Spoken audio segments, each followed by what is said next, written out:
Уламдан улам чоңоюп келаткандай. Башында туулган жумурткаларында көргөм бир жума болуп калды окшойт.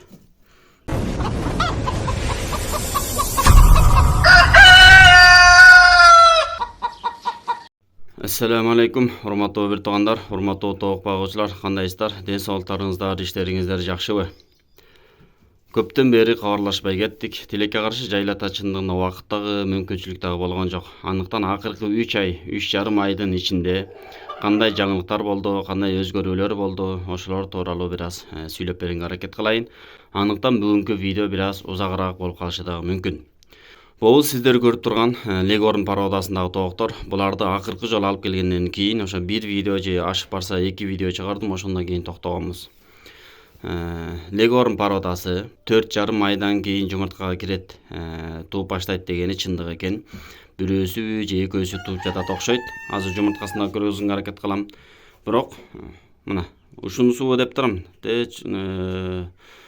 Төбөсүндөгү тажысынан байкап атам да. Анан калгандары мындай балапан сыяктуу жети эле элекпи деп да ойлоп турам. Азыр жумурткасын көргөзүүгө аракет кылам. Анан дароо эле башында сиздерге бир кеңеш айтайын. Кимде ким мисалы жок дегенде 50 тоок баккысы келип аткан болсо, 100дү багыңыздар. Себеби булардан өтө көп короз чыгат экен. Меникинен 60-70% короз болуп калды жайнаган. Бул жерде сиздер көрүп турган короздор бул чекеси эле. Сыртта да камалып жатат. Өлгөндөрү болду ара жолдон. Андыктан 50 тоок десеңиздер, 100дү багыңыздар дароо эле. Же болбосо 100дү инкубаторго салыңыздар. Анан ошондон чыккандарын баксаңыздар, анан көзгө толо тургандай болот. Булардын өзгөчөлүктөрү өтө активный экен булар. Чындыгында аябай тың, аябай шустр эйтим эле. Бир күнү карасаң кошунанын үйүндө жүрөт, бир күнү карасаң бактын башында жүрөт. Кыскасы бир күнү тооккананын кечинде светин өчүрөйүн, уктатып экен, карап коеюн деп келсем, бир да тоок жок. Айланайын, булар эмне болгон? Ит-бит тартып кеттиби? Же аякта калды деп эшикке чыгып таппайбыз. Көрсө бактын башына эшиктин алдында өрүк бак бар. Ошонун эң баш жагына тиги немедей болуп, каргадай болуп, баары тизилип жатып башты.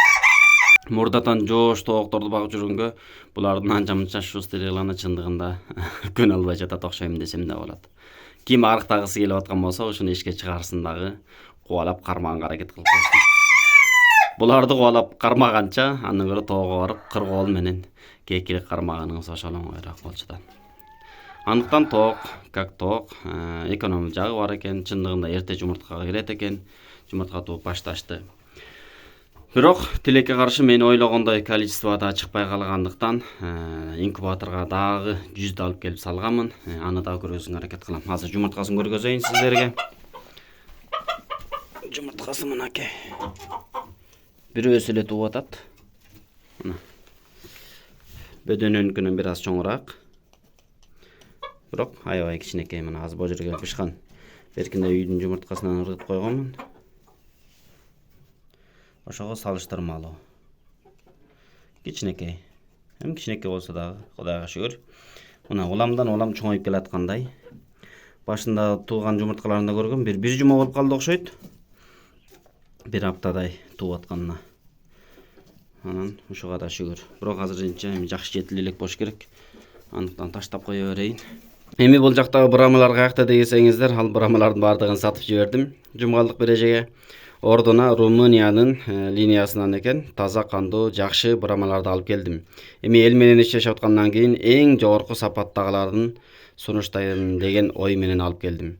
Башында жаңыдан тоок багып баштаганда попал болгон жерден эле алып келе бертермен десем болот. Бир аз да болсо кыргыздашып бараткандай, бир аз да болсо сапатынан кайтып бараткандай болгондуктан аларды алмаштырып ордуна башка тазасын алып келейин деген ой болду. Ошол себептен гана саттым. Эми өтө деле кымбат эмес, арзаныраак эле баага бердим десем болот. Бул бир. Кийинки маселе. Бул жердеги жерси гиганттар. Булар жакшы 3 тоок, 1 короз калган. Булардын бирөөсү 3 ай болду, 4 ай болду, күрп болуп жатат. Өзү да тажабады. Жайына койдум, иш кылып, эмне кылсаң ошо кыл дедим. Жатат дегене дагы эле. Же балапан чыгарбайт. Мейли деп көңүлүн карап салып койсоң, аяғына чейин чыкпай ортодон муздатып салат. Bir gün 2 gün güleytip жүрүп алат. Кыскасы болгон жок таптакыр. Анан жатат, качанга чейин жатар экен деп мен да жайына койдум. Бирок аман эсен тууп атышат. Булар жумуртка тууган жагынан аябай жакшы экен чындыгында. Күнүгө туушат. Бул жерге коюп койдум эле. Бизде жумуртка көп болгонго жумуртка көп деле каралбайт. Мына чаң болуп жатат. Алып коем ушул жерге баягы астында сасып жөн эле бузулуп кетпесин деп. Бизде көп жумуртка желбейт. Ошондуктан баягы жумурткалар кичине хор болуп калып атат. Себеби жумуртка менен бир аз жумушубуз бар дагы. Тооктор деле кээде монтип жегиси келбей калат. Ушундай. Бул мраморный короз. Бир жолу кармап туруп, кичине бир 1-2 метрге эле алдыганына карай ыргыт койдум эле. Ошондо туура эмес түшүп калганбы, же буту сынып кеткенби, чип кеткенби билбейм. Чоңдоп басканынан таптакыр айыкпай койду. Айыгабы деп 5ке чыгардым, 3 ай болду, 4 ай болду сыртта жүрөт. Таптакыр оңолбой койду. Билбейм, соет окшойбуз кыскасы. Ордуна башка короз тапсак. Анан мерки брамалардын ордуна сатып алган тооктор ушулар. Линиясы жакшы экен, ошондуктан кызыгып алдым. Эми элге сунуштап турган тоокторум буюрса ушулар. Бул жерде азыр 3 порода бар. Бул сарылар полевая брама, светлая брама и тетигилер. Алар өзүмөн чыккан, бирок булар светло-голубая брама деп коет буларды. Булардын ата энесин азыр көргөзөм буюрса. Бул кара жерси тооктор, булар өзүмөн чыккандар, 5 жүрөт. Бул 5 кайдан калган деген болсоңуздар, бир инкубатордун ичинен полный чыккан жүжөдөн болгон ушул 5 калды. Калганы бир болжол менен 70ке чукулу кырылып калды. Бүт бардыгын өзүмдүн тоокторумдан чогулткан жумурткаларды салгам. Быйыл жайдын ысыгынын себеби болду, жагандайдыр оору жүрдүбү, кыскасы өтө көп кырылып калды. 70 жүжө деген бул оңой эмес. Күнүгө 3төн, 4төн, 5тен алып барып эле мусорго ыргытып аткан күндөр болду. Ошондой. Анан ошолордон калгандары ажал буларды кыскасы аттап өттү десем болот. Негизи мага бул полевая брамалар жагат. Булар аябай көркөмдүү, чоң, жакшы келишет. Анан ошонусуна да кызыктым.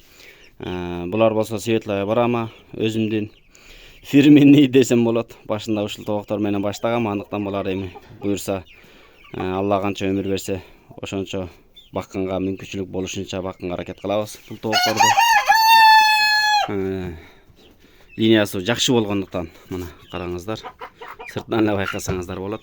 Булар менен деле күнүгө келип мамиле кылбайм, жакын эмес, бирок ошентсе да караңыздар. Тигил тоокторго салыштырмалуу мындай жапайчылыгы көп деле жок. Көп деле чочуркап, мындай адамдан кача бербейт. Так, андан кийин бул жактагы мына легордун короздору жайнаган. Бул жерде азыр 5 короз, анан дагы бирөөсү адлердин корозу окшойт. 5-өсүн бияка камап койдум. Мен буларды эмне кылабыз билбейм. Кантип соёбуз, же сатабызбы, эмне кылабыз билбейм кыскасы. Анан кызыккандар болсо, алып калат элем дегендер болсо, алыңыздар. Жакшы багылды, жакшы каралды, мындай көркөмдөрүн караңыздар. Чекчейип бардыгы тең жакшы. Бул короз дагы бул жакта камалып жатат. Балапандардын арасына кошуп койгом. Буларга бир аз анча-мынча эле чоң болгону болбосо, негизи булардын арасында баш көз болуп ушул жерде жүрөт. Жашоосун өткөрүп атат. Бул дагы өтө активный болгондуктан коро тияктагы тоокторго күч келтирип аткандан бөлүп койдум. Не кылабыз, майла жок, ушундай заман болуп атат. Бул жакта момундай жаңылыктар. Светлая голубая брама. Бул тоокторду сатып алдым. Моуну бир тоок. Тиги жерде бир тоок жүрөт. Бул корозу менен. Ушул үчөөнү 6,5 миң сомго сатып алдым. Брамаларымды алмаштырсам, бир отал алмаштырайын деп. Бул экөө болсо байкуш мындан экөө эле калды. Бирөөсү өлүп калган, бирөөсүн болсо бул короонун эшиги берине карай түшүп кетип басып калыптыр. Мен жокто баягы балапандар кырылып аткан кезде. Бул жерде болсо мраморный тооктор куркулдап эле жатышат. Булар дагы вечно жайлата жатышты байкуштар. Тажабаган немелер экен. Бирок жакшы тооктор, аябай жоош. Ишиден качпайт. Мага ошолорду жагат да кыскасы. Анда-санда тууп коет. Анан кайра жатып алышат, куркулдап. Мейли деп атам иши кылып. Ошондой маселе. Ана мынакей. Бул жакта болсо легорундар. Жүздү салгам инкубаторга. Тигил жакты көрдүңүздөр, болгону 8 макиш калды. Эми булардын канчасы короз болот, дагы белгисиз. Андыктан бир 50 чактыны багып койсомбу дегем. Мындан дагы эле бир канчасы короз болор экен белгисиз. Себеби 100'dü салсам 100'ден 60'ы чыкты болжол менен. Анын канчасы короз болсо, канчасы тоок болсо анан эми өлбөйсүздөр. Азыр эми кичине болсо да күн салкындап калбадыбы? Жайга салыштырмалуу. Жакшы шартта жемин, температурасын туура кармап бакса, буюрса жакшы эле чоңойсо керек деген ойдо болуп атам. Өлтүрбөй аман эсен чоңойтуп алсак, буюрса ошондо деле бир 40-30 штук калса деген дагы бир ойлор болуп атат. Анан эми көрөбүз. Канчасын Алла насип кылса, ошончосун багабыз го. Ошондой. Сентябрдын башы мынакей. Сентябрдын башында көп эле киши балапан бага бербейт. Сезон бүтүп калды деп, сууктап калды, жакшы чоңойбой калат деп. Бирок мен наоборот, тескерисинче жайдын ысыгында балапан багыш өтө кыйын болот экен. Буларга да кыйын болуп кетет экен. Андыктан бир аз күн салкындаган кезде баккан жакшыраак болчудан экен. Буюрса булар жакшы багам. Январь, февралда барып жумуртка кирип калат деген ойдобуз. Анан буюрса тоокуна салып атабыз башка жакка. Ал тоокунаны дагы жакында көргөзүп, сиздер менен бөлүшкөнгө аракет кылабыз. Бул тооктордун баардыгын ошол жака көчүрүп кетебиз го. Ушундай. Булардын эми жакпаган жери ушул экен, жапайыраак экен чындыгында. Келсең эле тетигинтип карабайсыңбы? Үй мөлөктөшүп эле качып эле. Балким жакындан жакшы мамиле кылып, күнүгө жем берип, өзүң келип, булар менен кошо аралашсаң, балким адамга жакын болуп чоңоёр. Бирок билбейм кандай кылабыз. Ушинтип жапайыраак болот экен. Несі болса дагы ушул аман эсен өздөрү менен өздөрү болуп чоңоюп берсе эле болду бизге. Ошондой. Андыктан кийинки видеолордон амандашканча, ассаламу алейкум, аман эсен жакшы туруңуздар.